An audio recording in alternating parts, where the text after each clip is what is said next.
Okay, I think we can start. Am I audible?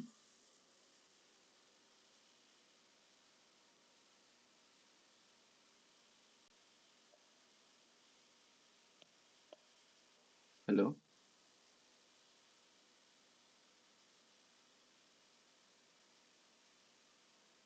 Can anyone confirm if I am audible?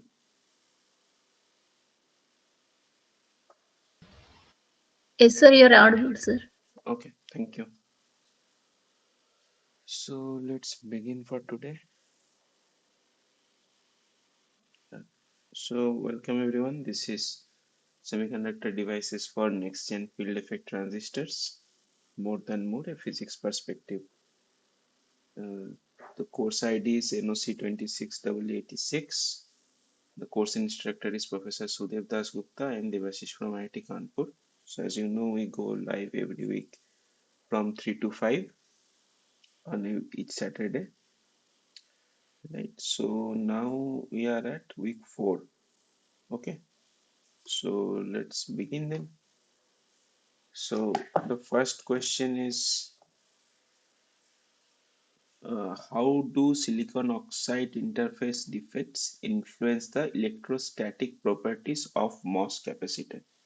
Right.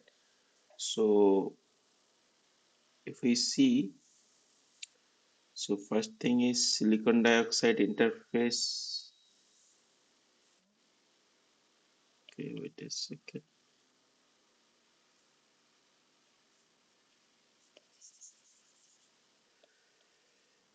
Silicon dioxide interface defects.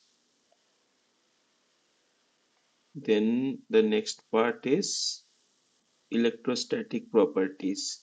Okay,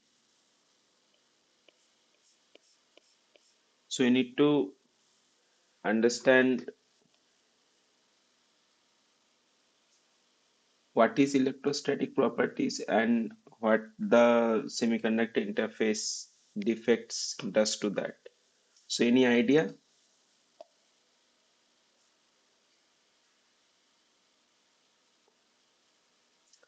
So basically, if we draw a MOS capacitor, so far we have discussed this much, right? My flat band voltage is phi ms minus q aux divided by c aux. This part we have discussed. This is coming from your work function difference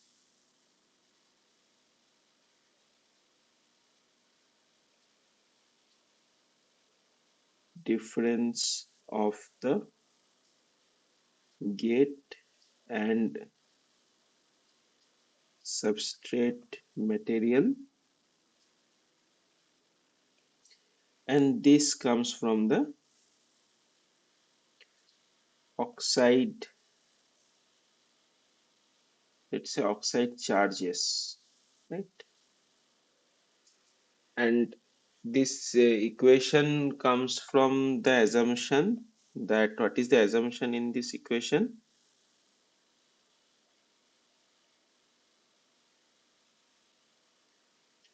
That all oxide charges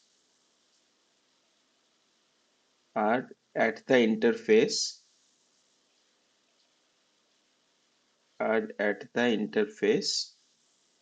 inside oxide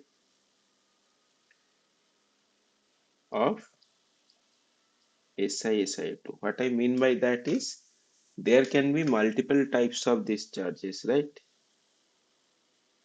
There can be fixed charge, there can be mobile charges as well, right? So what was the issue at earlier days in fabrication of silicon dioxide silicon interfaces was that it were getting ruined by the your this interface traps, fine, or interface states. So your field effects was almost gone. right? We'll explain that why what that is. So over the year, as the fabrication process evolved, so this issue got resolved. So nowadays we almost get this SiO2 interface almost trap free, almost interface.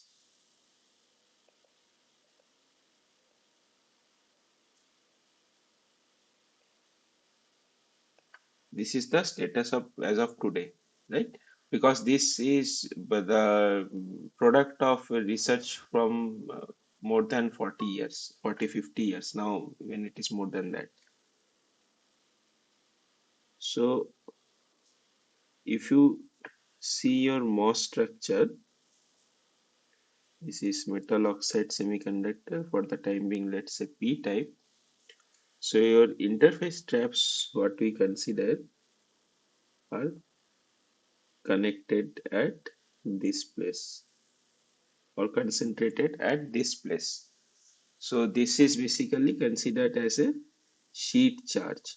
So if you plot the charge density, so this will pop up like a delta function. Okay.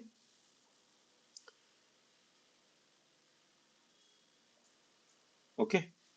Now the question is, it is not always true. So what happens when it is a delta function is that, for example, let's say you are assuming this to be a, this is one plate of the capacitor and this is another plate of the capacitor. So if it is a delta function, so you can treat these charges like a sheet charge or charges in a metal plate.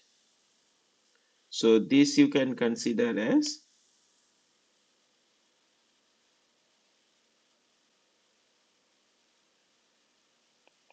sheet charge. Okay. But that is not the case always.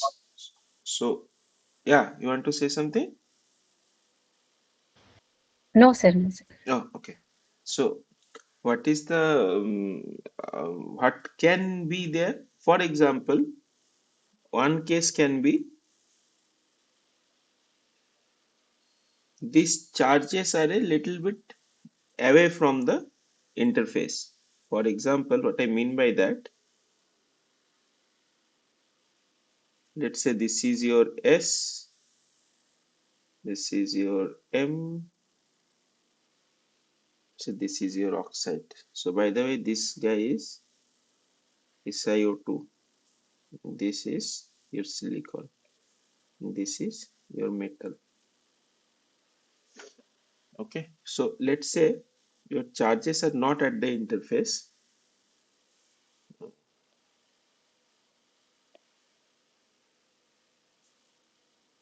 but at somewhere in the middle.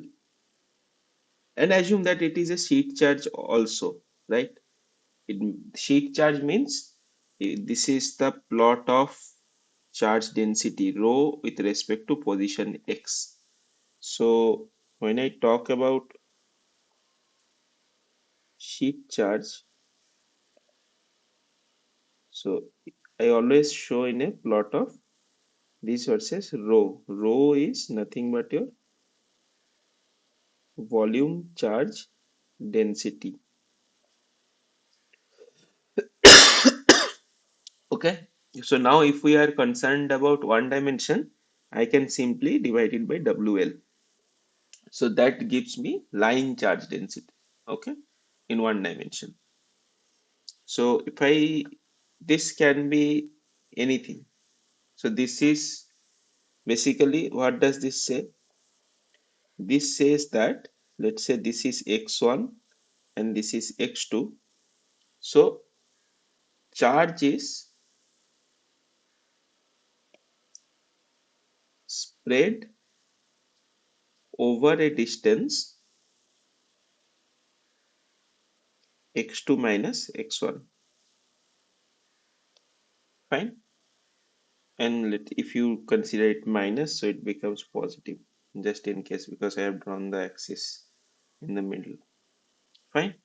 But what about sheet charge? Sheet charge means you have only charge at very small place, or let's say the spread is very small. Okay, this can be, if this is delta x, this spread, we can consider this to be 0. So this charge becomes like a delta function. So this charge is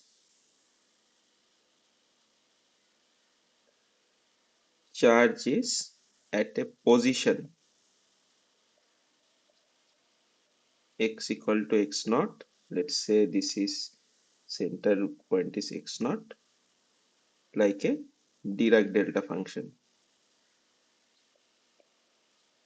If you have done your signal systems, you should be aware of this function, right? So that happens when you have, let's say, for example, inversion in my MOSFET, in my MOS cap, right? In inversion, what is happening? In inversion, all of my electrons are here, right, at this location. So that charge I can consider as a sheet charge. Similarly, or you might have heard of charge sheet approximation. Then if you have metal, right? Let's say this is a metal block and you are applying potential at this place. So if this is your metal surface, so you know that metal is an equipotential surface, so all such charges are at its surface. So all charges will be at the surface. So again, then you can consider this as a sheet charge. Fine. So that is what sheet charge is. Now let's assume that in this case you have a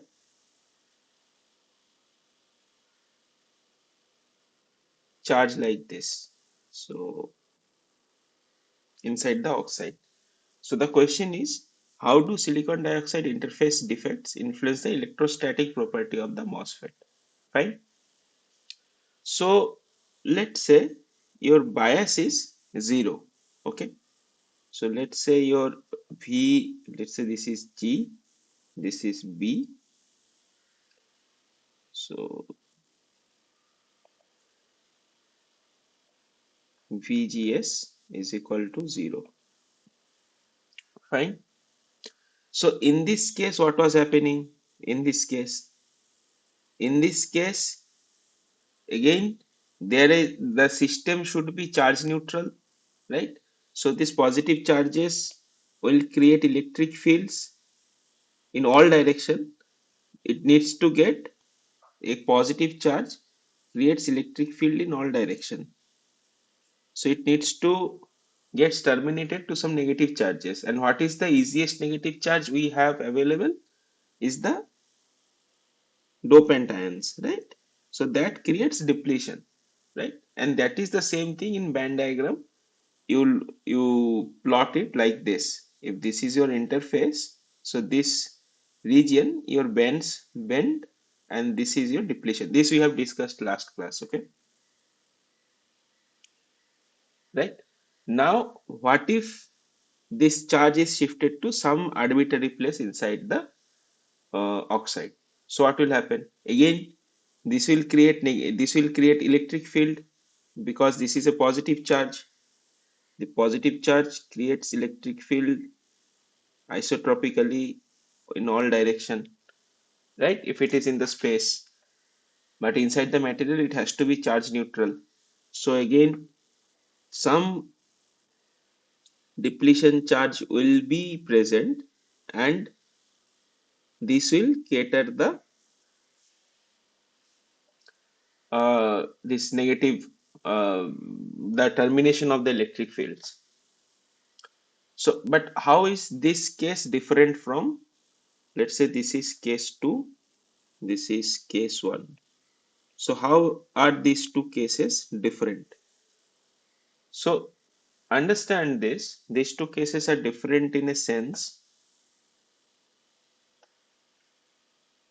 Earlier, is there any field present inside the semiconductor, inside the oxide? No, right? No field was present inside the oxide. So it was just at the interface. But in our case now, we have fields there will be E-ox spreaded inside the oxide layer, and there will be some E-silicon spreaded over the depletion charge width, right? And understand that this is a hetero interface. What do I mean by that? If I have, this is SiO2 and this is silicon, so let's say this is the normal component of the electric field, right? This is EOX, this is, let's say, ES. So how does they related? How are they related, or how do they relate? You know from your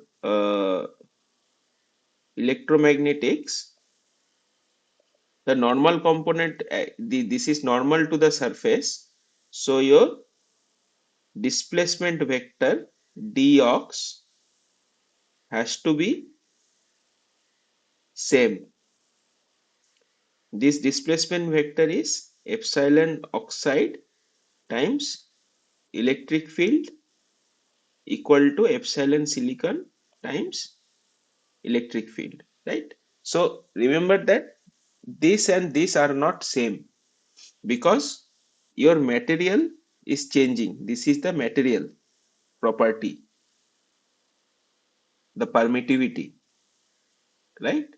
And what about silicon dioxide's permittivity? It is around 3.9, right? Relative permittivity. This times epsilon 0. So this will be 11.7 times epsilon 0, almost 3 times, right?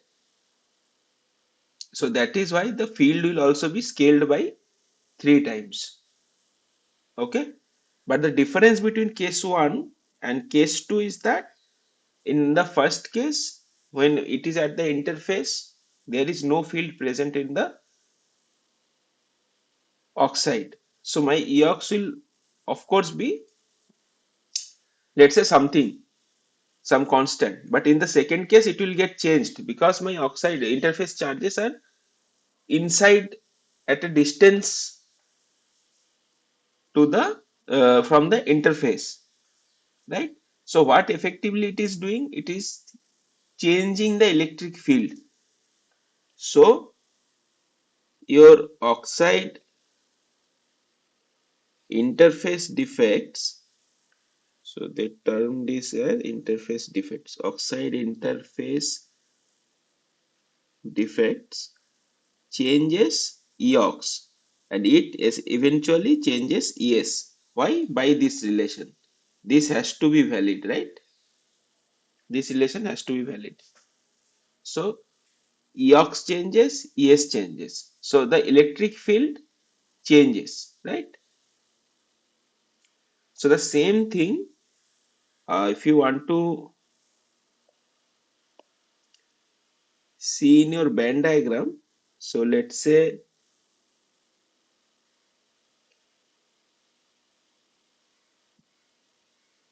this is your EC, then let's say this is your Fermi level. So this is your Fermi level of semiconductor, and this will be like this. Okay, and let's say your metal Fermi level is somewhere here, EFM. Okay, so if this was earlier your electric field, then by introducing a delta Q or interface traps, it will just change the electric field in this region. So if this is your E1,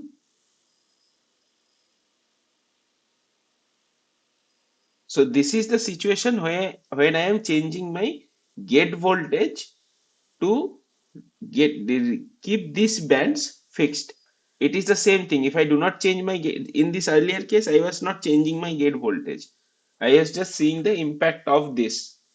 the interface charges in the interface, or silicon dioxide silicon interface. But now what I am seeing, I am changing the gate voltage to keep my semiconductor state same.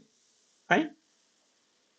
So this will perturb basically your electric field in this region by means of adjusting your gate voltage.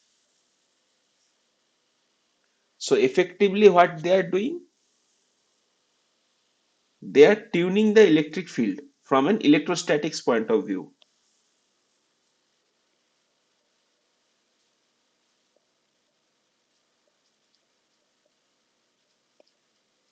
From electrostatics point of view, oxide charges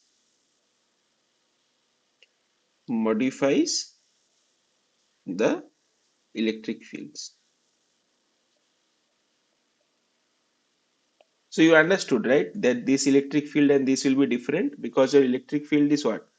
1 over q times any energy with respect to x. For the time being, let's consider EC. There is a slope of that line. So if that slope of that line changes, that means my electric field changes. Okay. So this is a possible answer. Fine.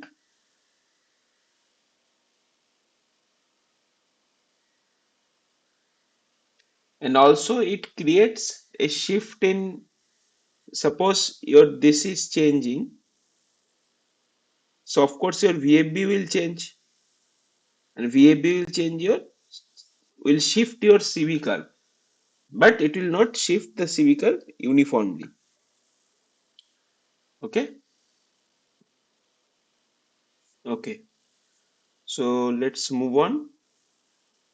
So in the saturation region, the transconductance GM depends on VGS and VDS.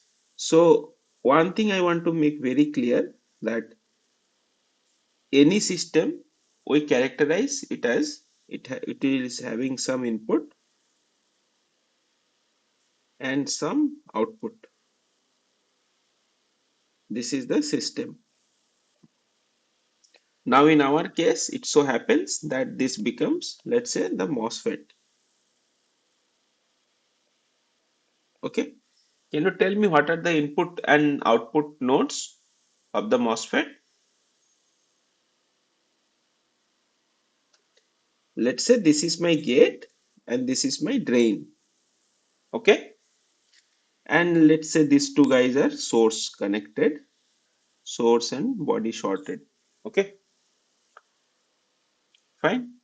So in another way of representing, or more elegant way of representing, is like the two-port network is like this.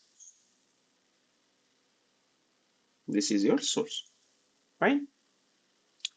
So this is your IG, this is your ID, right? This is your VGS, this is your VDS. So what is GM? GM is your GM is called transconductance.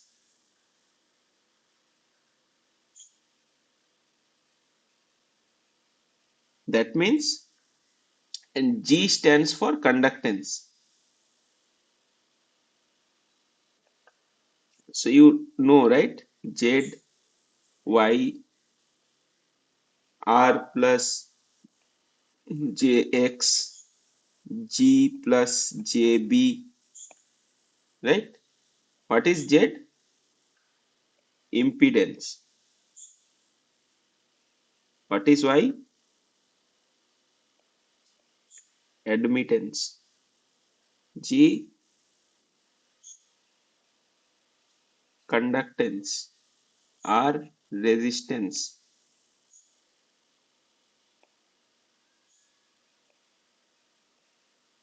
X is your reactance. B is your susceptance, right? So you have to be very clear about what are the terminologies that is used in circuits. So this G is basically your transconductance. So if it is conductance, it has to be a ratio of some current by voltage. Fine. Now, as it is a transfer conductance, so V should be in, I should be out, and this is the small signal sense. So that is why you take your partial derivative with respect to this. Fine. And now what is in our case? In our case, my output is ID and my input is VGS. So that is how your GM is defined as del ID by del VGS.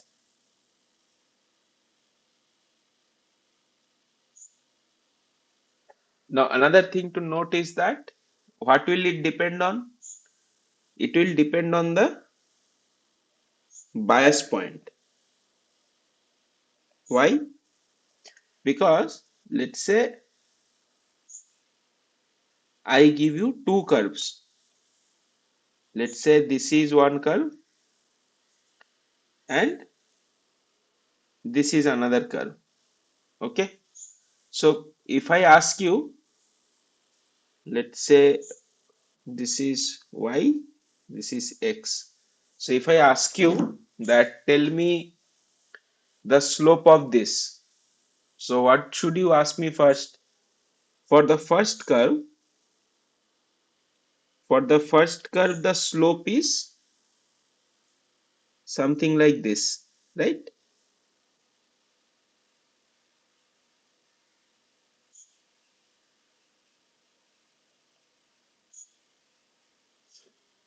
Right? And what about the second curve? For the second curve, the slope will be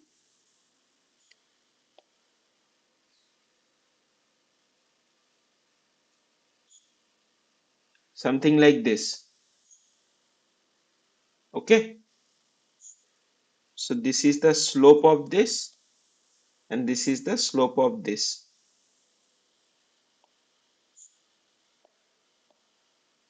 The point I was trying to make is that if f of x is non-linear,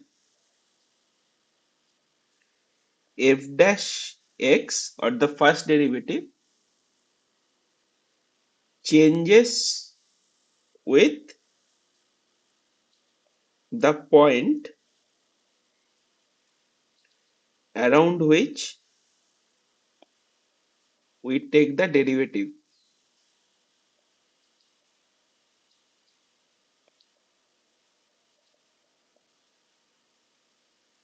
So this point, in case of your circuit designs or small signal, when you analyze your MOSFETs or BGTs in small signal, is called sometimes your quiescent point. Okay. So that is why this is very important that you know that if I am biasing at this position or I am biasing at this position or I am biasing at these positions. You see the slope in the case of first line does not change. It is fixed at these values because my first line, this line was linear. As soon as I get some non-linear curve, my this points changes. So this is the slope. This is the slope at the second case. This is the slope at my first Q point. Let's say this is Q1, Q2. Okay. So this there is a change as soon as I go into my nonlinear stuff or nonlinear uh, relation between output and input. MOSFETs output and input relations are mostly nonlinear, right? So that is why to calculate GAM or GDS, we need to first define what is my bias point or Q point. So in the question, what is that given? Is that information given? Yes, that is given that Let us consider about the saturation region, right? And then calculate my GM. So in my saturation region,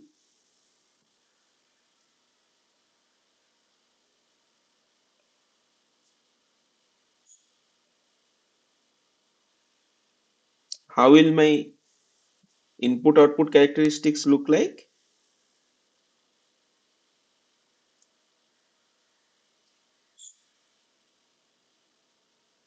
So input output characteristics, by that I mean ID VGS and ID VDS. So this is how it looks like.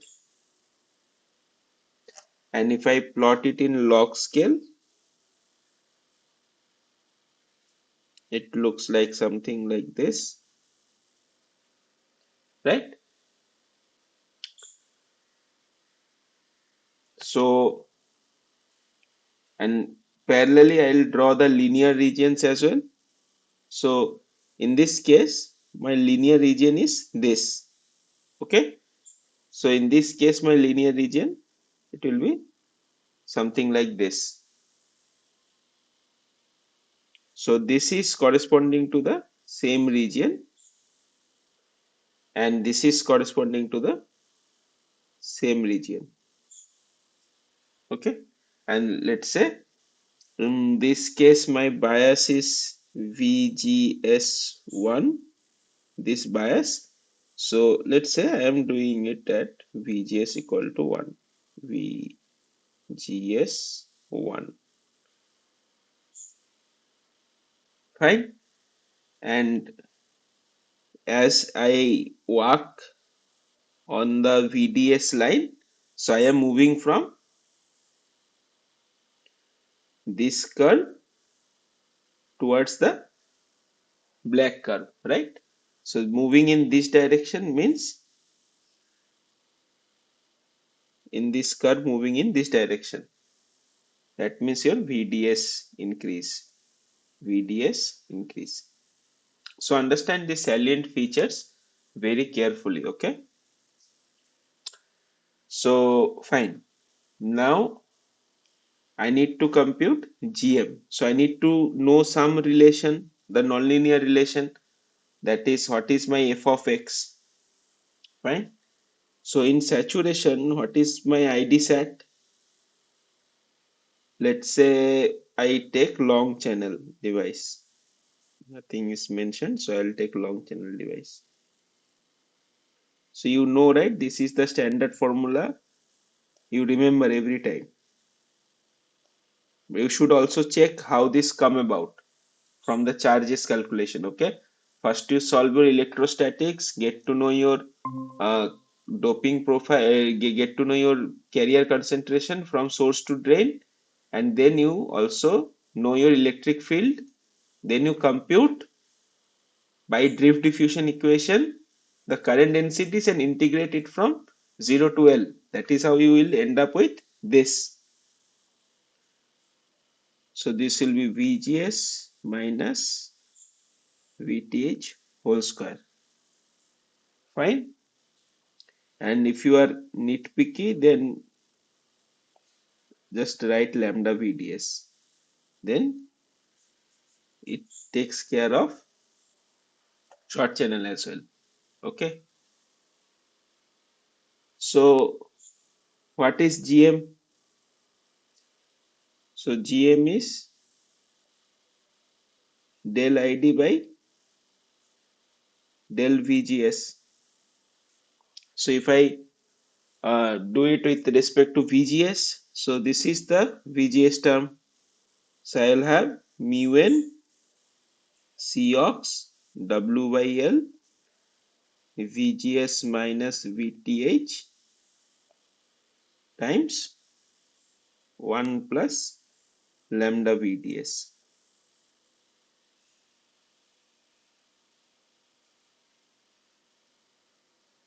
Is it okay? So if this is your GM, then it is a linear function of VGS. It is a linear function of VGS and independent of VDS for long channel.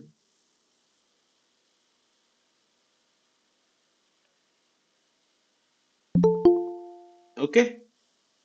So exponential function of VGS and linear function of VDS.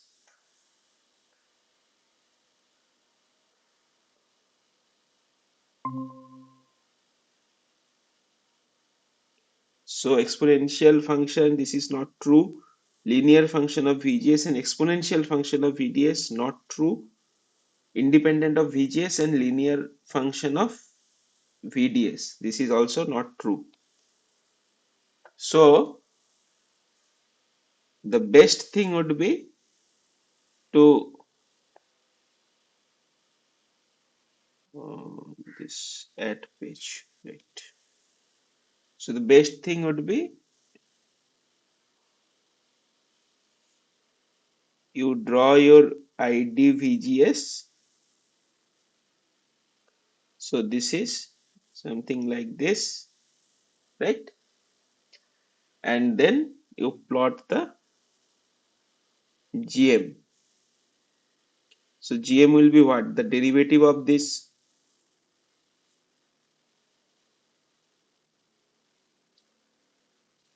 So if you plot your GM with respect to VGS, it will be, so in this case, so how do I plot the derivative? What are the features? So first I start at this point. I see that at this point slope is 0. Then my slope is increasing, right? After some point, I see my slope increases linearly. So my GM will be something like this. Okay. This is coming from my ID is a VGS square dependence. So my GM will have a linear dependence with VGS. This, right? But in the reality, this is now how the plots look like. In the reality, so this is your more like of an ideal characteristics. So the black line is more like an, so if I draw real devices, so real devices you will see curves like this, okay, or this may be a little bit of exaggeration. So you will see some curve like uh, something like this, and this will be your how your GM will look like. It will not increase linearly. After some point, you will have this GM peak, and then it will start to decrease. So why does that happen? If you see the GM equation,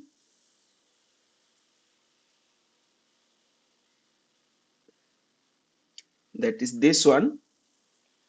So your GM equation is mu n Cox W by L VGS minus VTH. Let's ignore this. Okay. So this is decreasing means we have some quantity, some other bias dependency in this device. So that comes from this guy. So mobility we have assumed to be constant, but it is not constant with respect to VGS. Okay. So your mobility, you replace it by some effective mobility, which is a degrading function of VGS. So what is happening basically, if this is your oxide and this is your semiconductor, if carriers are flowing in this direction, as you increase your gate voltage, carrier shifted towards the interface and it sees more dangling bonds or whatever is not rough. We call it surface roughness scattering.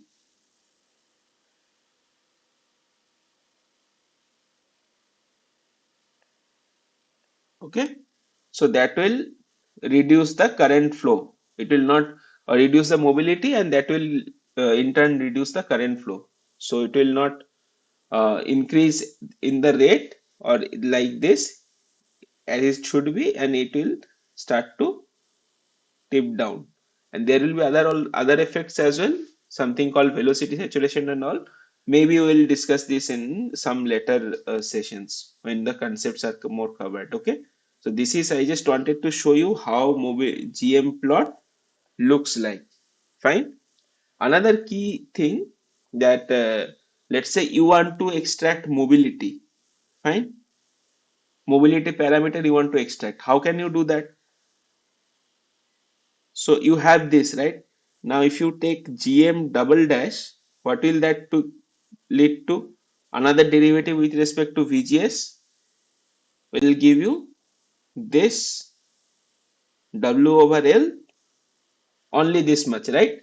So I can directly see that my GM double dash, so GM double dash is nothing but D2IDS or ID DVGS2. Okay, or ddVGS of GM, another derivative.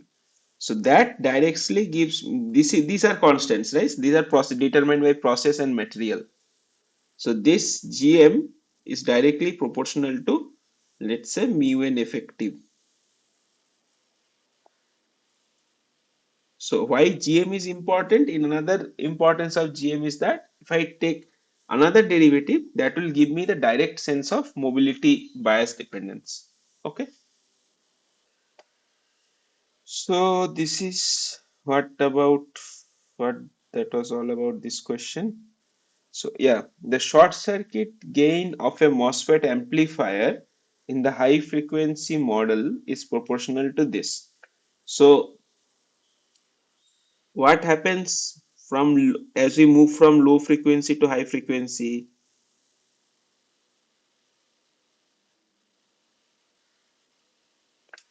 As we move from low frequency to high frequency, my capacitances and inductances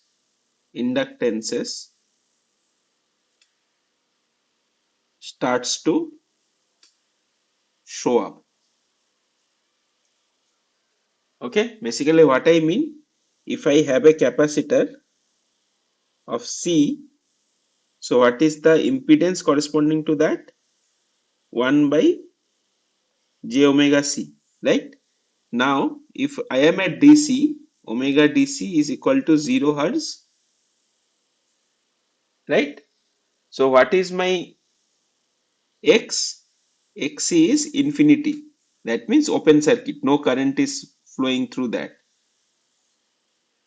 Now, if I at omega infinity, whatever my capacitance value is, Xc is 0 or the impedance is 0, giving me a short circuit path.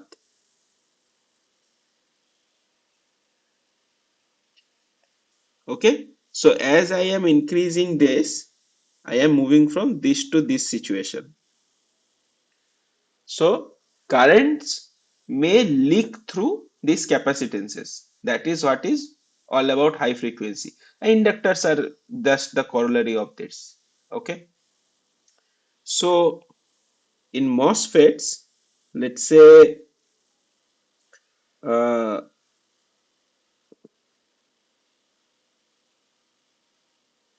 this is my source, this is gate, This is drain. So the small signal model will be, I have this gate. Let's say this will be my source. So the voltage at between this will cause, let's say this is my drain terminal, this is my gate terminal. So the voltage between this will cause a current flow through this, that is Gm times VGS. That is the transistor action. Then I'll have an output resistance. Let's call it GDS, or some GDS is nothing but your del ID by del VDS is equal to 1 over R out. Whatever you learn in your previous courses, R out, it is nothing but the reciprocal of that. So in a resistance, I can denote it with conductances as well, right? It is just a matter of convenience. So this is my D terminal, this is my S terminal. Then what else do we have? We have a body terminal as well. Okay, but let's for the time being assume that my body terminal is shorted, fine, with respect to source. Otherwise, I would have,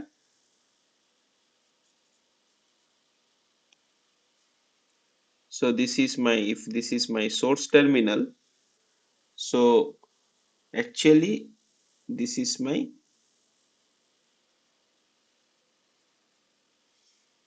let's say this is my source terminal and there is some body terminal. So in case of NMOS, let's say this is NMOS. So I have a diode, right, from body to source. This diode in small signal, this is biased in reverse bias. In small signal, how does it behave like? It behaves like a capacitance. So I will have a capacitance also between source and body. But just now that I am shorting these two, this capacitance will not matter, right? So that is why I am not showing this capacitance. So I just wanted to make this point very clear. So assuming VSB is 0. Fine. Then what are the capacitances? Similarly, drain to body capacitance will also be there. We'll come to that. Other capacitances will have between these two. This we call CGD. Okay, drain to gate capacitance. Another capacitance we will have between drain to source, gate to source. So this is CGS. Fine. There will be, as I have mentioned, if I have a body terminal, I would have a capacitance here. This called CSB. This is a junction capacitance. I would have this CDB. Also, these two will correspond to another capacitance between CDS. Fine. But these three I am ignoring for the time being. And I'll let you know why that is so. So in this, we are asked to find the short circuit current gain of the MOSFET amplifier. Fine. So short circuit current gain means I am shorting my output. Okay. Shorting my output means my D and S are shorted. Fine. This is the short circuit. So if my D and S are shorted, so what do I have left? Do I need GDS? No, because current will not flow through this, right? Because I have a short in parallel to that fundamental concepts. So I'll not have my GDS. Similarly, that is why also my CDS and CDB will not be considered. Fine. So my equivalent circuits boils down to this. And let's say here I am applying my input voltage VGS. Let the source get also grounded. So this current, it's IG, okay, or I in, and this current in the drain terminal is your I out or ID. Fine. Now they are asking us to find out what is the current gain, I out by I in. So what is I in? From this diagram I can see that I in flows into this branch and this branch. So this is what? This is also grounded by a source. So I will have what? I will have VGS divided by the impedance of this. That will be 1 by J omega CGD plus CGS. Okay. So it will be nothing but J omega CGD plus CGS. This is the admittance part times VGS. Fine. This is my I input. What about I output? I output is flowing in this branch. So it will be flowing in this and this. Fine. So this branch we generally don't consider. This is called backflow of current through CGD.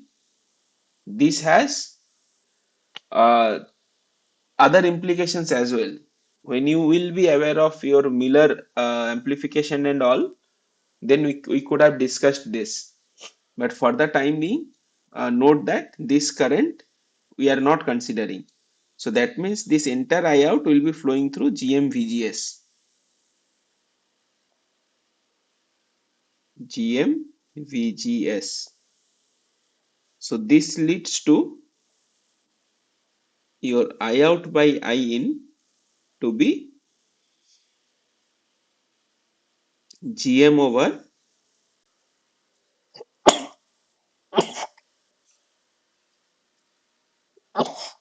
excuse me, GM over J omega CGD plus CGS. Okay. So this is called short circuit current gain.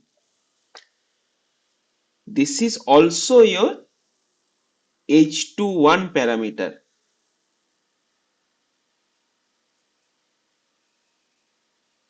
from your hybrid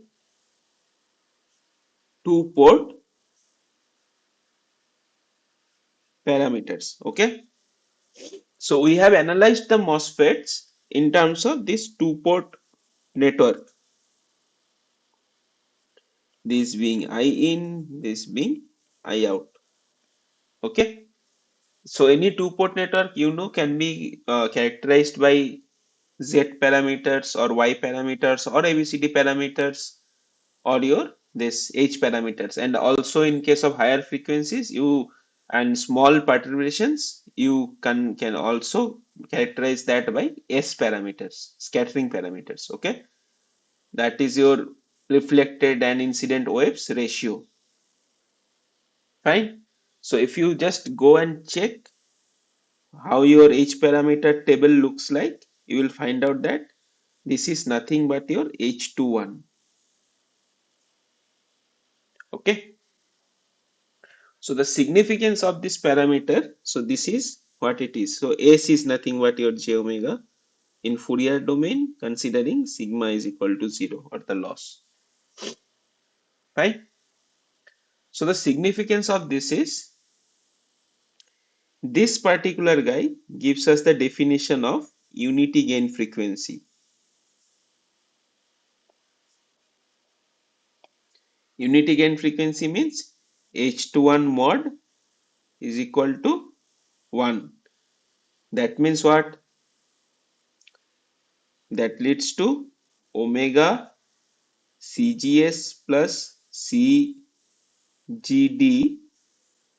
to be equal to GM. That means your F or FT is equal to GM by 2 pi CGS plus CGD. This is the definition of a unity gain frequency of in case of a MOSFET. Okay, this is one of the very important parameters. So this, if you plot H21 in dB scale, and if you plot omega in log scale, right, you will get something like this.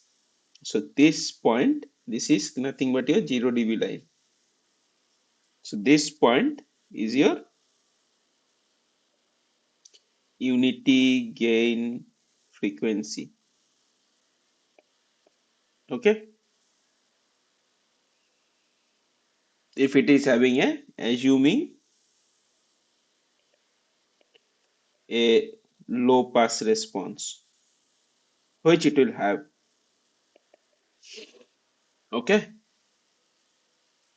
so what is why unity gain frequency is important? Because below this frequency, that means, let's say in this region, we cannot use it as an amplifier, right? Because my gain is less than 1. So unity gain frequency is the frequency till which we can use it kind of an amplifier. Okay. However, it is not suggested. It is suggested that amplifier should be designed in this region, okay, to get the higher gain. So this is why this problem was important. Anyway, so let's move on. So what is the dominant mechanism for inversion charge generation in a MOSFET? So we need to understand dominant mechanism for inversion charge generation in a MOS capacitor. So what does that mean? That means that immediately tells us there are more ways of generating inversion charges, right?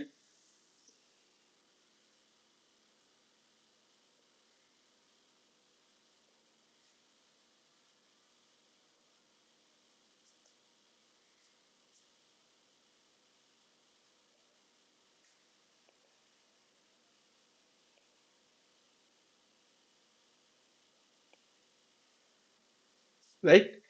And also note that it is MOS capacitor, not MOSFET, MOS capacitor. So if I draw my MOS capacitor,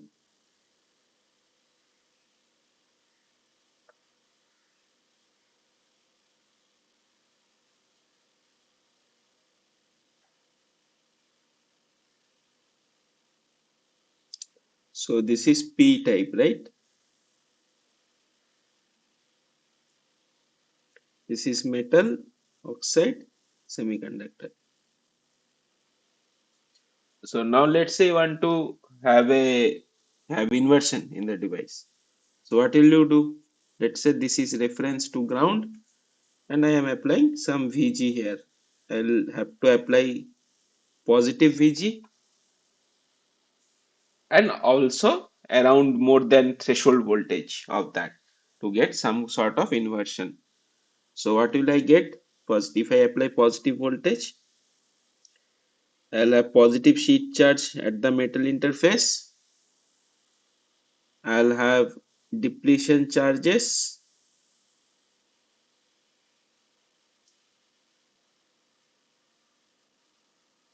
right? And I'll have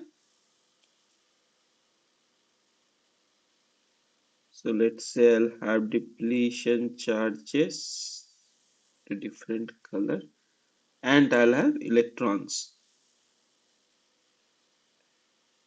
Okay, and the field lines will be something like this in this direction. Okay, and most of the field lines will be terminating in this. So this is how your inversion inversion in your MOS cap looks like. Now the question is that where does this inversion charges are coming from, right? So this is, note that this is a P type thing, right? So that means, let's say N D donor, this is acceptor, right? So Na is, let's say, 10 raised to 17 per centimeter cube. So what will be your P0 majority carrier assuming complete ionization? So assuming complete ionization, this will be close to Na, 10 to the power 17, right? What about your N0? N0 is, then will be at the order of 10 to the power 3 from your law of mass action, because Ni is 1.5 into 10 to the power 10 per centimeter cube at room temperature, right? So, but if you plot your,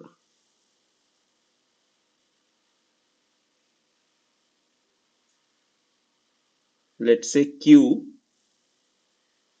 with respect to VGFB, so I am just shifting the curve by FB, okay, so that I can get 0 in this. So VGFB is nothing but VG minus VFB. So I have something like this,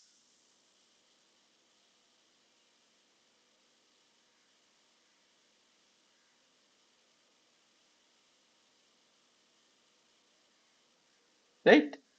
So this is my accumulation, this region is my depletion, and this region is my inversion. So you see, with increasing gate voltage, my inversion charge is increasing, right? So by and also my this value is very less. So where are these inversion charges coming from? Any idea?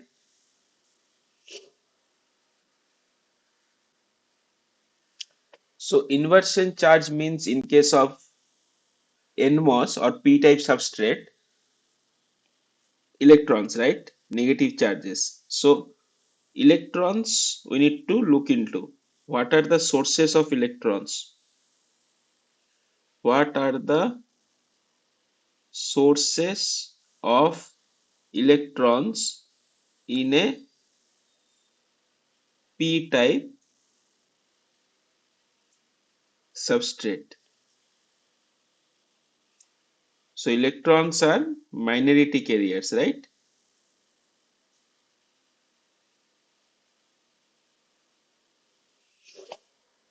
Then how come my surface is getting inverted? Because this is insulator, no charge transfer through this. And also let's assume oxide is oxide charge is 0. So the common sense tells us that electrons can be generated by breaking the bond of silicon, right? So some sort of energy,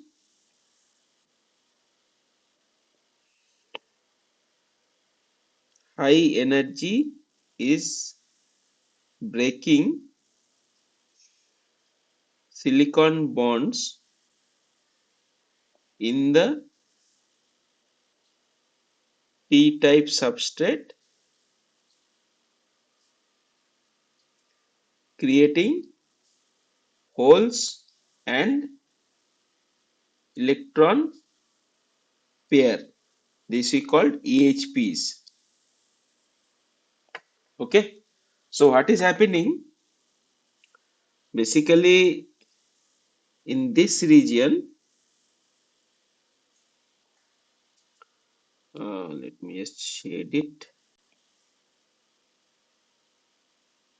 So in this region, my electric field is reaching till this, and my temperature also gives sufficient thermal energy to get some sort of electrons in this region. So silicon bonds in these regions are silicon bonds are getting broken. That is giving the one electron and one hole. So these holes are in the getting lost in the sea of this many holes, right? 10 to the power 17 holes.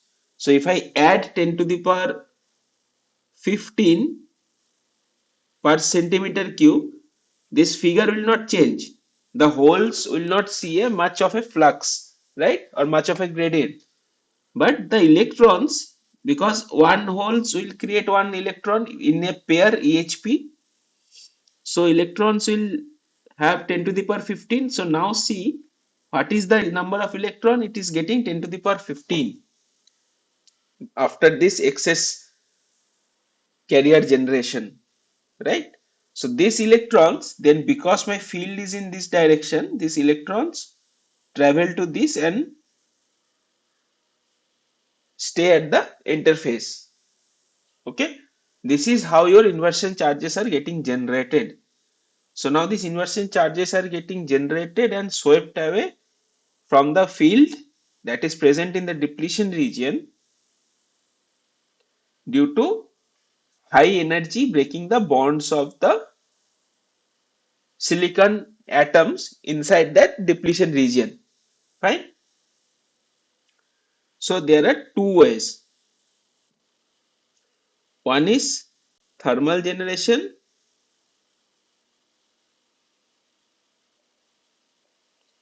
another is field assisted generation.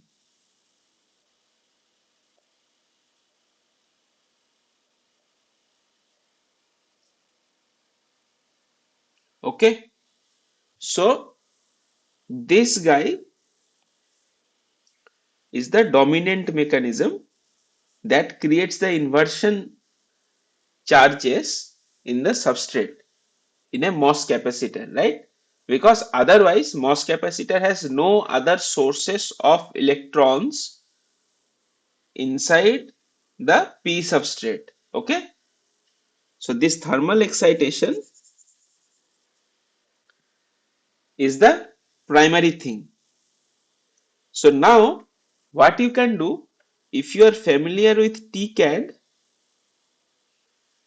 let's say if you can use Centaurus, you can use 2D or Silvaco Atlas,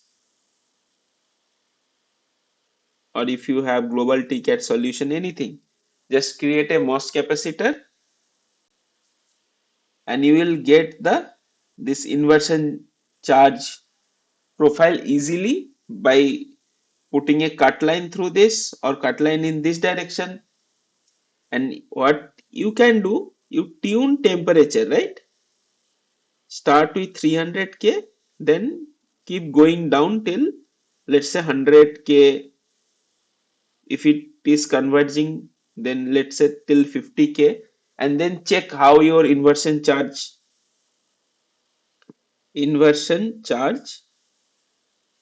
density is changing. Okay, then you will get a more clear picture that this is what is happening inside the device. Fine.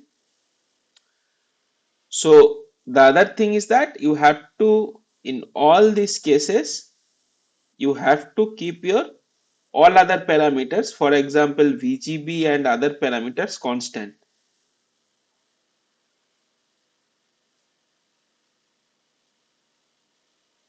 Okay, you just change the temperature, run the simulation again, store the save the plots of previous, let's say 300K you are running, save the inversion charge density plot, then plot it for 200K, let's say, see that the magnitude will drop.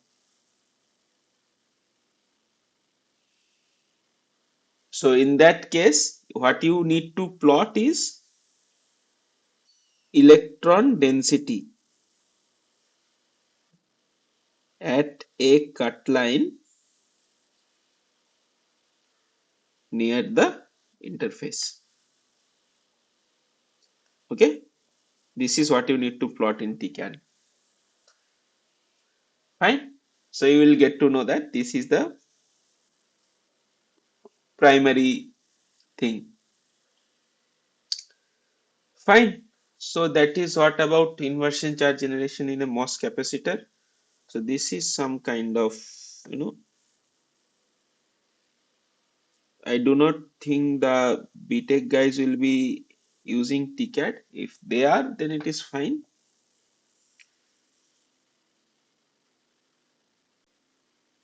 Otherwise, this is some kind of an home assignment.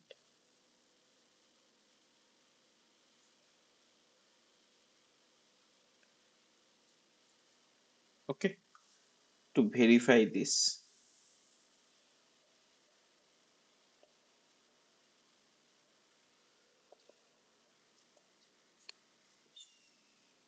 Okay, so let's move on. So calculate the cutoff frequency of an ideal MOSFET. So we need to calculate cutoff frequency, ideal MOSFET with electron mobility is given, and the channel length is also given. Assume that the oxide capacitance per unit area is this, PTH is this, VGS is this. So basically we need to calculate that, right? Unity gain frequency. So we have found out, right, what is unity gain frequency? Gm by 2 pi CGS plus CGD. So FT is Gm over 2 pi CGS plus CGD. Okay. So this unit is in hertz. Fine. So what is my Gm? So again, this is VGS. Gm, you know, Gm is a nonlinear, Gm is a derivative of a nonlinear function. So we need to know the bias points. So first thing is that VGS is greater than VTH. That means I am in strong inversion.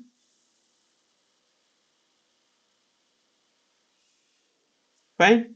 VDS is not given. Assume saturation.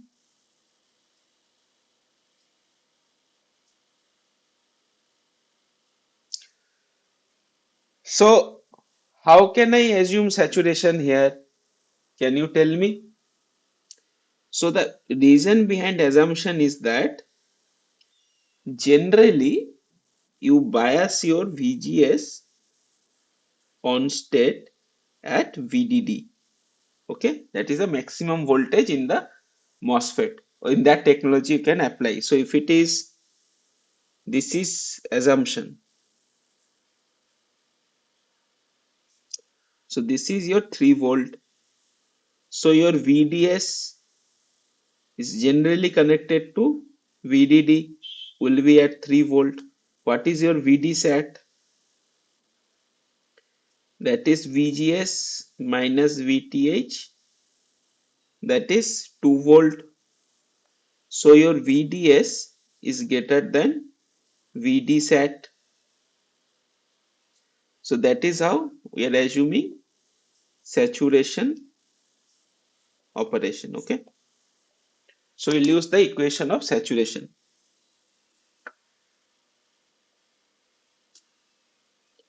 Half mu n Cox W by L VGS minus VTH whole square. So my GM will turn out to be, or for that matter, GM sat will turn out to be mu n Cox W by L VGS minus VTH. Fine. So my FT now becomes mu n Cox W by L VGS minus VTH divided by 2 pi, and in saturation what is my CGS and CGD? From your earlier courses, can you recall what is my CGS and CGD? 2 by 3 Cox times WL. CGD is 1 by 3 Cox times WL, right? Your channel gets tapered, and then 60% of the charge you are assigning to the source side, and your 40% charge you are assigning to the drain side, and so on, right? So the sum of this will give you Cox dash times WL. So Cox dash is, by the way, epsilon oxide divided by Tox. Okay, it is capacitance per unit area. So 2 pi Cox dash times W times L. Okay, so Cox cancels, W cancels. So my FT becomes mu n VGS minus VTH divided by 2 pi L square.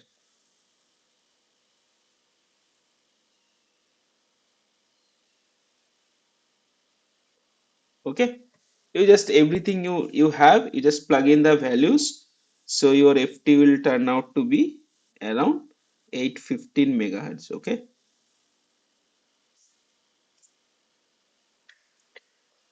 so what is the another key aspect that I can look from this is that FT is inversely proportional to channel length square. That means if my length reduces, my FT should improve, right? This is also one of the motivation behind scaling.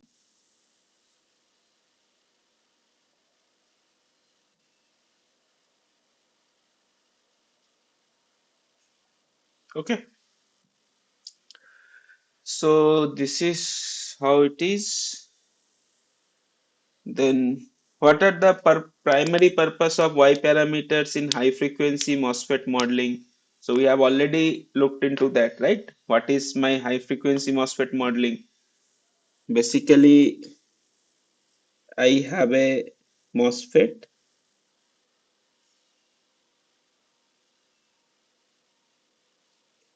which I model as a two-port network.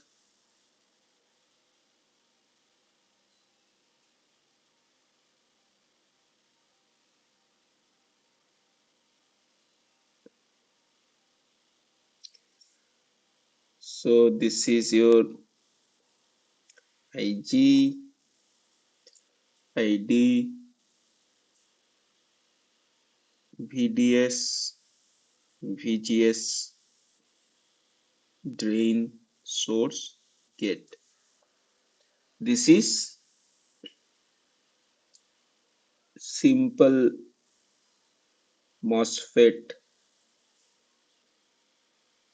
two-port network. But actually your MOSFET has how many terminals? It has four terminals, right? So actual MOSFET two-port network will look something like this.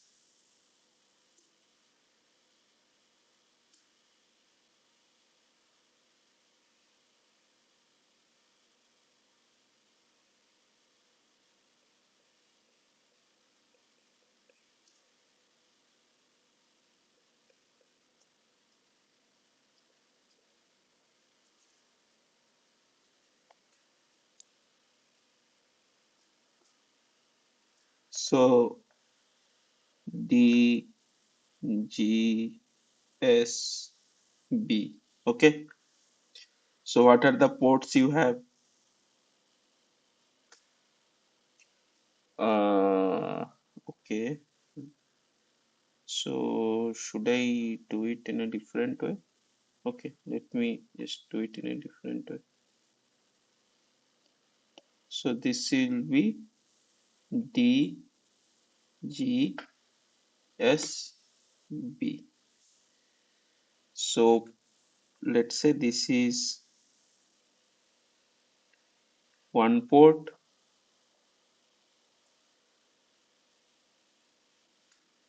this is another port,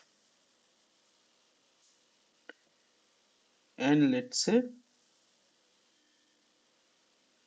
this is another port. Okay, port 1,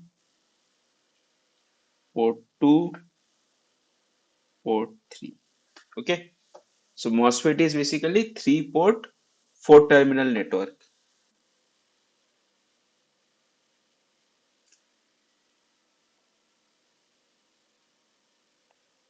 But most of the cases, what you assume that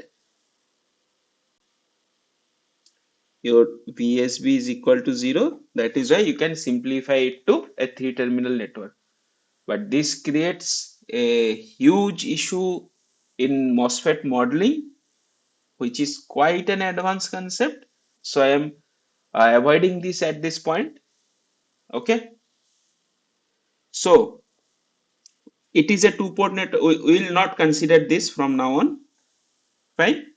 But this can be easily extended, although the mathematics may get a little bit complicated. So from this, Y parameter we are concerned about, right?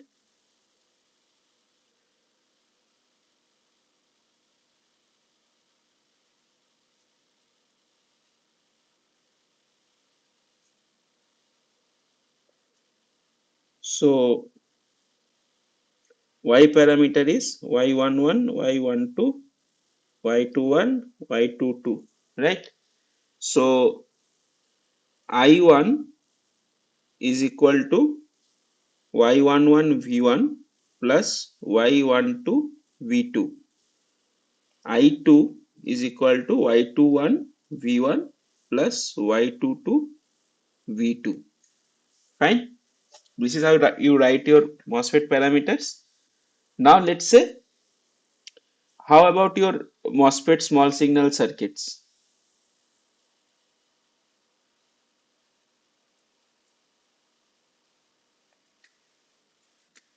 So you know, right? We have already shown that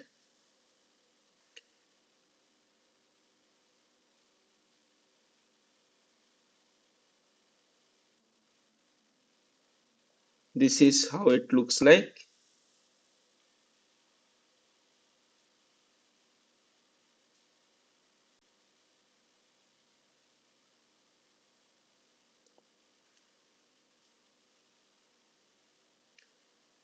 See, So assuming my VSB is equal to 0.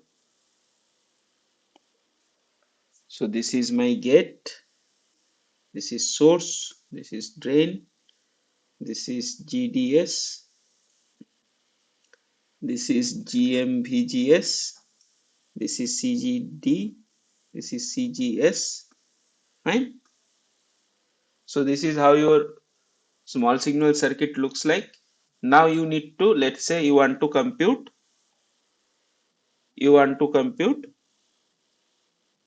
let's say Y21 you want to compute, okay? So what is Y21? Y21 equal to I2 by V1 provided that my V2 is equal to 0. Fine. From this equation to this. So V2 0 means in my case this is shorted. Fine. If this is shorted, so what will my Y21 be? I'll just remove this part because this is now shorted. So my Y21 will have two current flow paths. One is through this, another is through this. So this current flow path involves a capacitance. So this will give rise to the imaginary component, and this path will give rise to the real component. Okay. So if I directly write real of Y21, what will it give me? Real of Y21 will give me the sense of GM.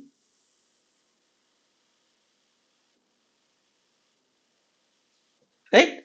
Because V1 is my VGS, I2 is my GM VGS, ignoring this imaginary component. That is what I was talking about last time, right?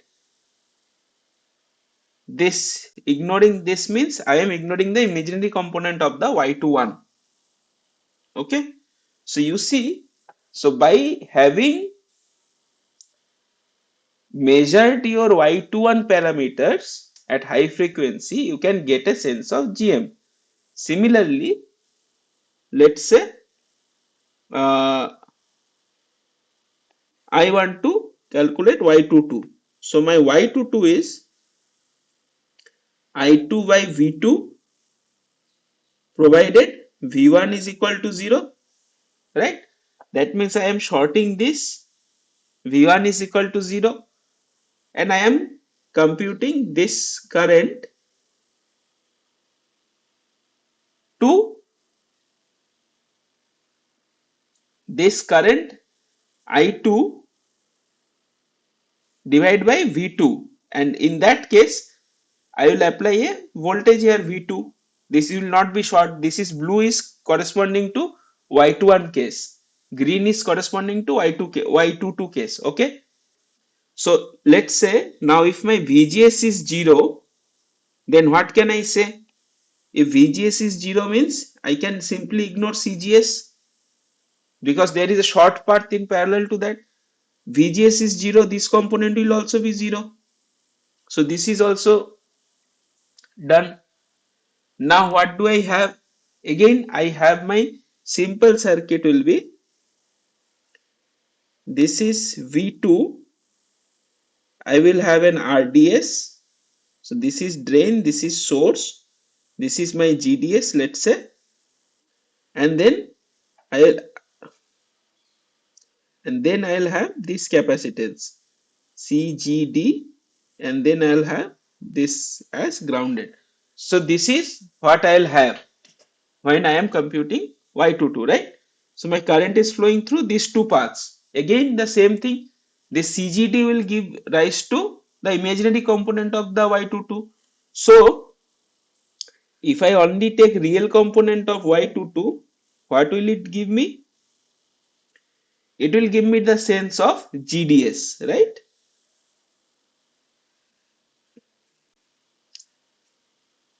So this is why your small signal parameters are important. Okay.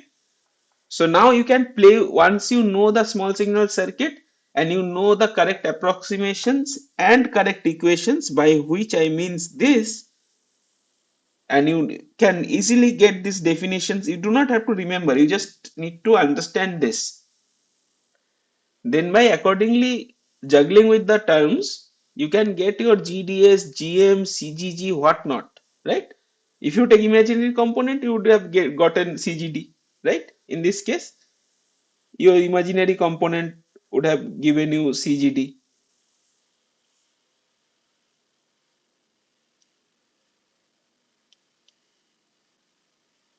Imaginary component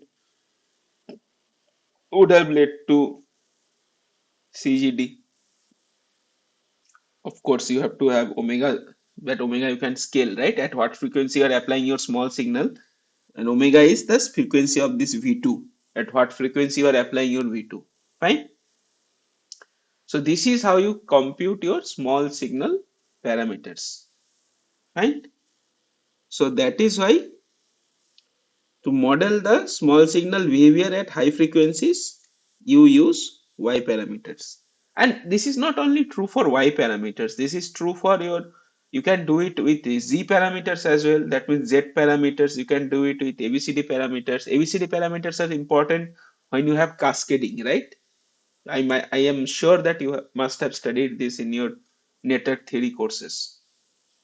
Then your hybrid parameter, which helps in analyzing the MOSFETs, right? Okay, so this is how it is. So let's move on.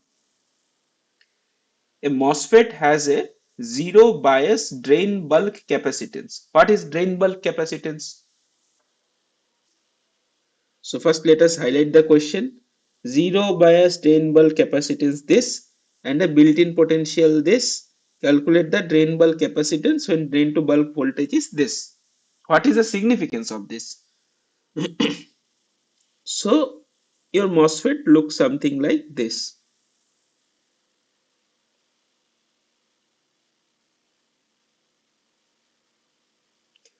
Let's say this is N plus, this is P type.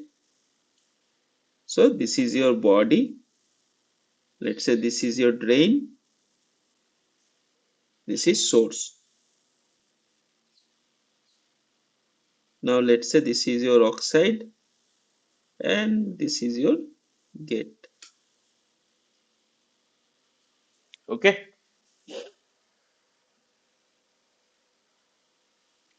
So what are the diodes we can see? We can see that this is the diodes, right? So, and for the time being, for this analysis, assume that Vg is equal to VFB, flat band. So if Vg, let's say VGB, if VGB is equal to at V flat band, that means what? Bands in the semiconductors are flat. That means there are no charges present inside the semiconductor, right? That means I don't have to draw like this because there is no charge in flat band. Okay. That is why I have chosen this point. Now let's say source is grounded. Most general case of operation, source will be grounded, B will be grounded, and so what will happen? There is a, you note that this is what? This is a one-sided PN junction, N plus P. So all the depletion region will be in the P side, lower doped side, right? So let's say I have depletion region in both the cases. Even when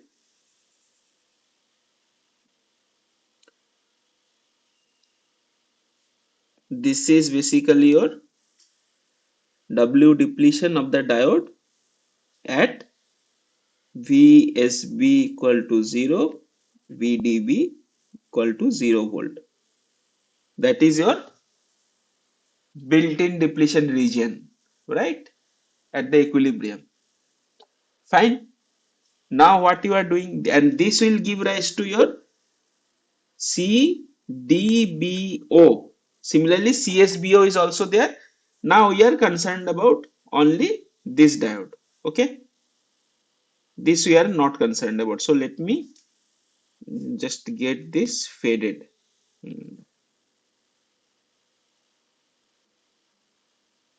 So let me get this faded. Okay. So this is how it is. We'll discuss about only the drain side diode. So CDBO will be what? CDBO will be epsilon silicon, because this is also silicon, this is also silicon, divide by W depletion 0 at 0 bias. What is the W depletion? This region is W dep 0. Okay. And what does W dep 0 depend upon? If you know, the formula is 2 epsilon silicon times built-in potential of the diode divided by Q times NA. NA is this. Actual equation has 1 by Na plus 1 by Nd. But in our case, it is because it is an one-sided diode, one-sided junction. So you'll have only this much. Fine. Now, I am increasing Vd, voltage. So what will happen? N side, I am increasing at positive bias. So it will be in more reverse bias, right? My VDB is getting increased. So that means my depletion region will also get increased. So now my depletion region will also get fatter.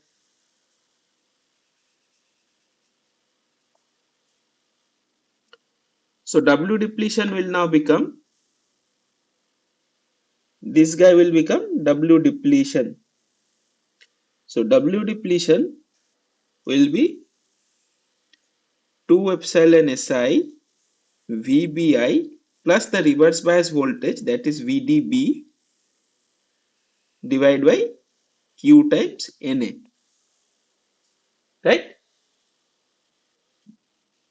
So my CDB divided by CDB0 will be inversely proportional.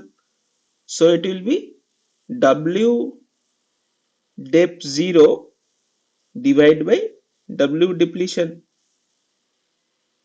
and that will lead to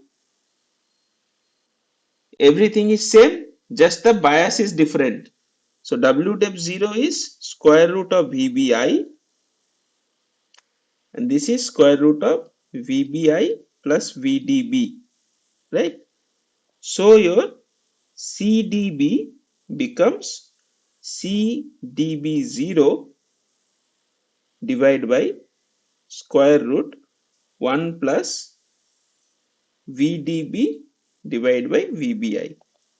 Just I am keeping that at square root VBI, putting down it to denominator, and then simplifying this. Fine.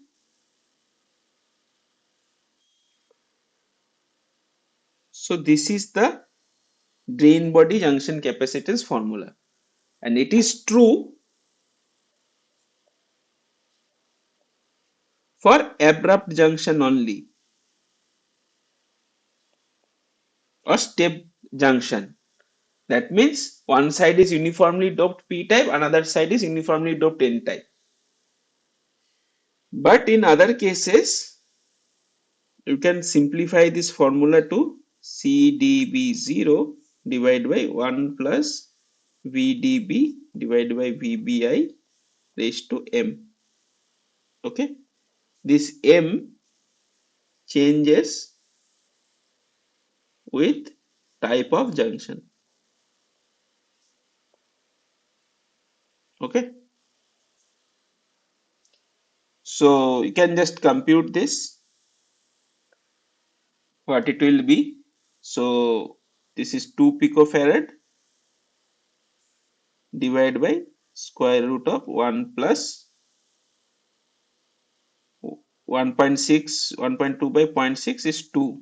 That means 2 divided by square root 3.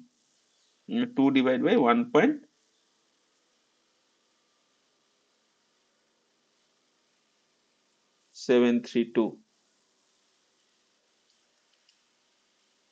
So 2 divided by 1.732 will give you to 1.1547. 1.1547, right? So this will be your correct answer, picofarad.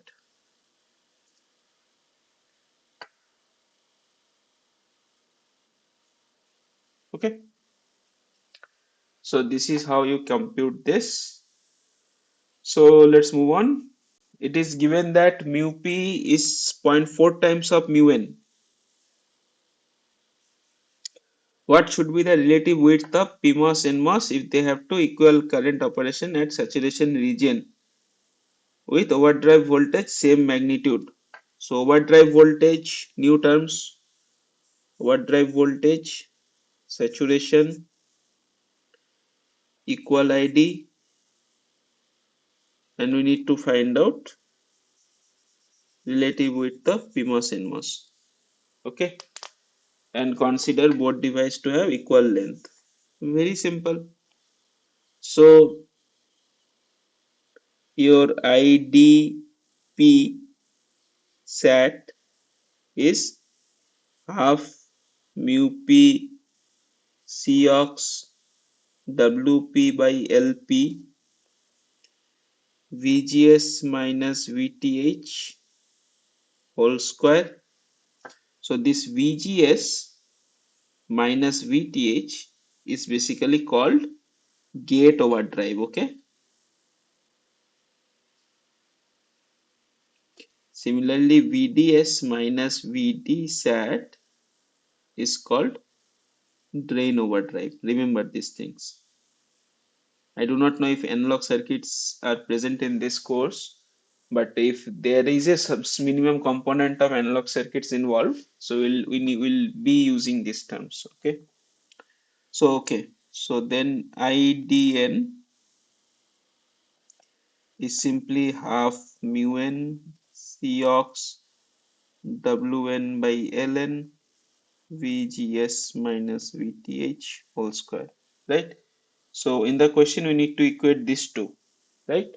So what are the same things? Cox, same things. Why Cox dash is same? Because C capacitance should depend on width and length, right? This is because this Cox dash in this particular equation is the oxide capacitance per unit area, okay, equal to Cox divided by WL. So that is why I never used Cox in this case. I always use Cox dash. So please be mindful of this fact. This Cox dash is epsilon ox by Tox. So these are same, right? And these two factors will also be same.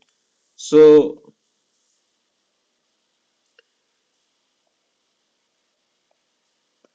equating 1 and 2, we will get mu p Wp is equal to mu n Wn. So mu p is zero point 0.4 times mu n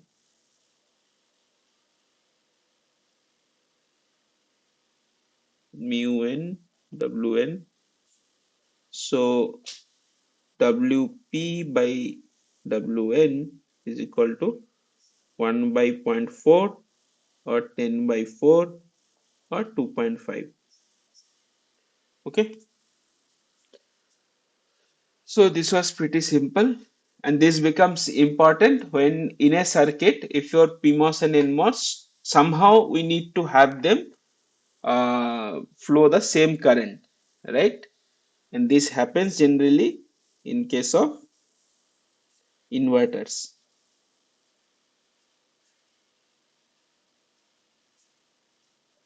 Okay, so this is a CMOS inverter. So you see, so what is this? The current is flowing through this and through this, right? So this IDP and IDN may need to have same value. It will have the same value, and if it is not, that will change your this node voltage anyway. So in some kind of symmetric delays and all, you will get to know that these conditions or this calculation will become important. Fine. So let's move on. When a MOSFET operates in the deep triode region, the output voltage is what? So what is triode region? So let's say this is VDS, this is IDS, right? So this is how a normal MOSFET IV curves look like. Okay.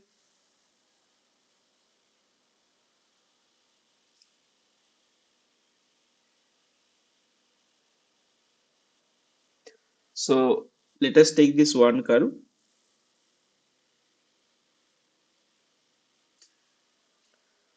This region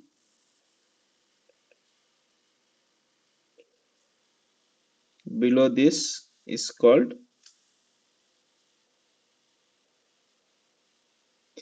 triode or linear region in case of MOSFET, and this region is called saturation region.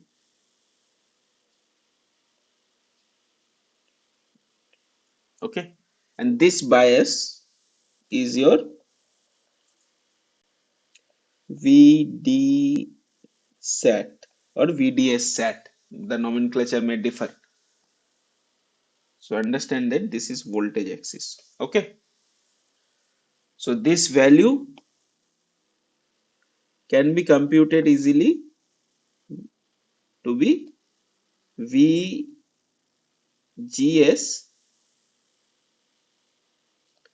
minus VTH. Okay, this is the same thing as gate overdrive.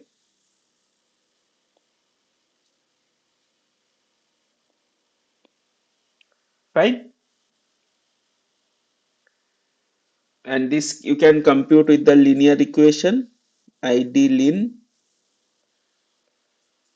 mu n Cox W by L VGS minus VTH times VDS minus VDS square by 2. Just equate del ID by del VDS equal to 0. That will leave you to VD sat equal to VGS minus VTH. Okay.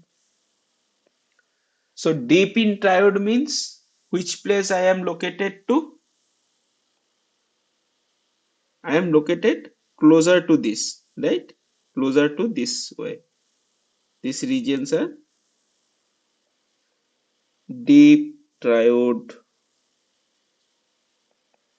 region. Fine. So very high output, and by the way, output voltage is this is your output voltage. So if this is your MOSFET,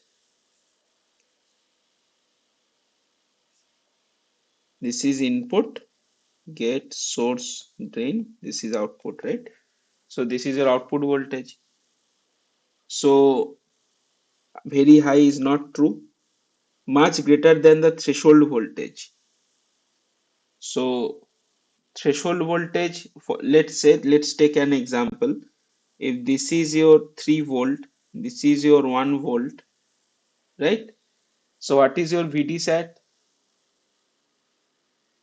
VD sat is 2 volt. So I need to be below VD sat, very close to 0 volt. So how can it be? Let's say this is my 1 volt, there, that is your VTH. Just from the value point of view, VTH is not one of the VDS voltage, it is one of the gate voltages. So I have to be less than this location. So much greater than threshold voltage is also not true. Much smaller than 2 minus V in minus VTH. V in is VGS. So let's say 2 of this. 2 of this is region somewhere near to this location. 2 times VGS minus VTH. So if I have to be in deep into triode region or this region, of course I have to be much deeper than or much lower than to twice VGS minus VTH. So this can be correct. Okay. 0 is not an option. 0 is also by default 0 is the deepest triode region. So 0 is the deepest triode region, but we generally do not have 0 voltage. Why? Because unless until, even if you have inversion, basically even if you have inversion, until unless you apply some potential difference between this, current will not flow. So at VDS equal to 0 volt, IDS equal to 0. Okay. But at VGS equal to 0 volt, IDS never equals to 0. 0 ampere, right? Never equals to 0. This is coming from the leakage concepts. But VDS equal to 0, IDS has to be equal to 0. Okay. So you have to understand this salient features of the MOSFETs, and then by approximately how much leakage current increase for every 10 degree Celsius temperature. So what is leakage current?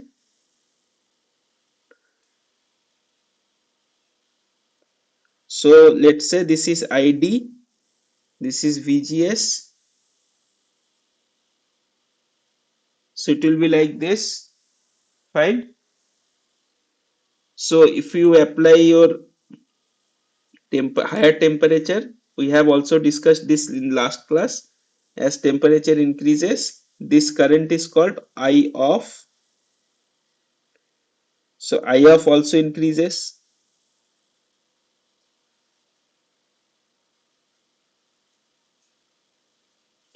Or this is also called the leakage current.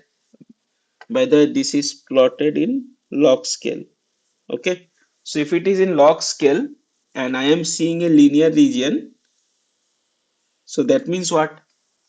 I have the current relationship ID proportional to exponential of some VGS divided by, let's say, some NVT. Let's say this NVT minus VTH. It will have the form like this. Okay. So whenever we have a bias dependent exponential relation of current, similar current we got in which cases, and also you will see that it will have a VDS exponential dependence. So the moral of the story is, whenever we see the current is proportional to exponential of the voltage, we can safely assume that this current is flowing due to a mechanism called diffusion. Diffusion dominated, similar to seen in PN diodes. Okay,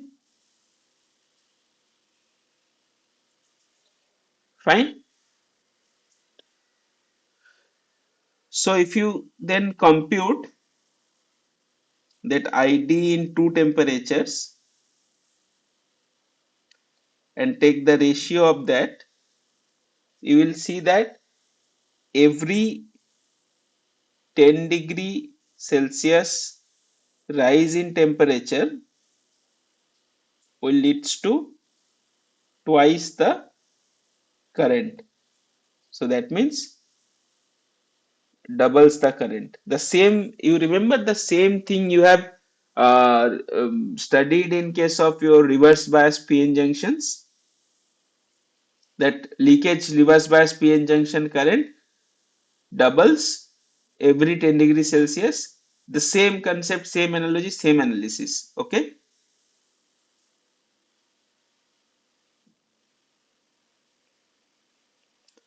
So what I am more interested in to show you that why is this happening.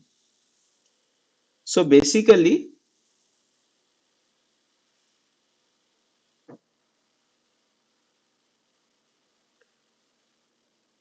this is your the channel region of the MOSFET, right?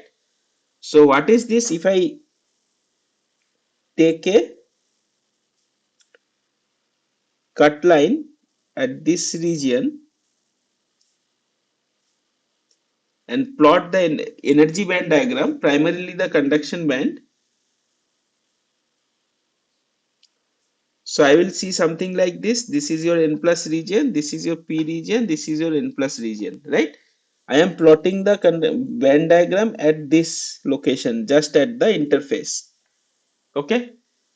And this is when your VGS is less than VTH. So as you keep increasing your VGS, as your VGS is getting increased, so this barrier lowers. Okay.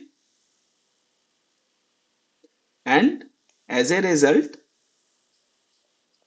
electrons more electrons can pass. Okay. So this is what is basically happening. But however, understand that even at VGS less than VTH, even at VGS equal to 0 volt, there will be some electron that will go through. And why that happens? Let's say this is your EC or conduction band diagram, conduction band edge across this cut line, right? So if I draw the density of state of electrons in the source, it will have something like this. This is G of E. And if I draw the Fermi-Dirac function, it will have something like this nature. This is my Fermi-Dirac function, because your Fermi level will be somewhat here, right?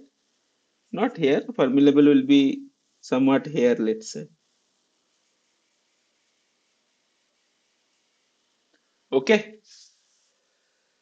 So what is happening basically, the total charge carriers that are available are like this. So most of the charges are closer to the conduction band, this region. Most of the charges are electrons are close to this. But that does not mean that my charges are not present at this location. This is called high energy tail of FDDF or Fermi-Dirac distribution function. Okay.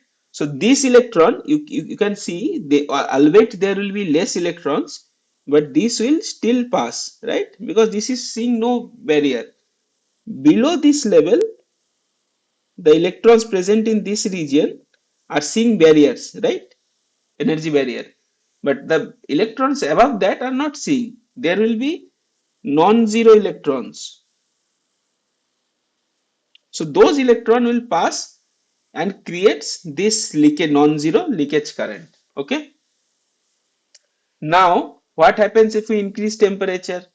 If you increase temperature, your Fermi distribution function changes like this. Okay. So more number of electrons can accommodate at higher energy. Fine. And if you lower your temperature, then your Fermi distribution function becomes more steeper. You must have read this, right? Fermi distribution function, you must have read that as you increase your temperature, it increases like this. So we are interested in this region. This is the exact same region. So as long as in the green curve, the more temperature, the more electrons at higher energy tail, and the leakage current will increase. I am not increasing, decreasing any bias. I am having zero VG. Okay, but still you will see that your leakage current increases. This is the reason why it increases. Okay, so then last question, which is not, which of the following is not a parameter of SPICE diode model? So what is SPICE? SPICE is simulation program, means a code with integrated circuit emphasis.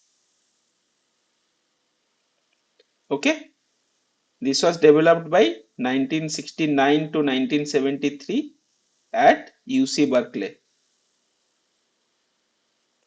Okay, University of California, Berkeley. And most of my PhD work is developing the models for this SPICE. Okay, for particular transistor architecture. Okay, so SPICE models. So what is the purpose of a model? A model means I want to get the current voltage relation. So if I have ID as a function of VD, this is what I have to design. This is a mathematical model. So now my numerical simulators have some particular constraints. So within those constraints, we need to create the model, making sure that it is continuous, differentiable, smooth, and so whatnot, right? And those are different aspects. Those parts come into some course called SPICE modeling or compact modeling. Okay, this is a completely different subject. So the purpose is this, right? Current as a function of voltage, the basic function. So how can forward current be a parameter? So if I write the diode current, so it will be what? Exponential Vd by eta Vt minus 1, right? This is my diode equation. So what are the parameters? This can be a parameter. This can be a parameter, thermal voltage. This is input. This is output. So this can be a parameter. Fine. So forward current, that means this is the output. So it is not an parameter. So it is not an parameter. Depletion layer capacitance. So again, capacitance means if I want to get the output in terms of capacitance, C depletion is what? C depletion 0 divided by 1 plus V reverse bias divided by V built in to the power m. Just we have derived this. So C depletion 0 is a parameter. What is the input here? Input here is my bias. This is my output.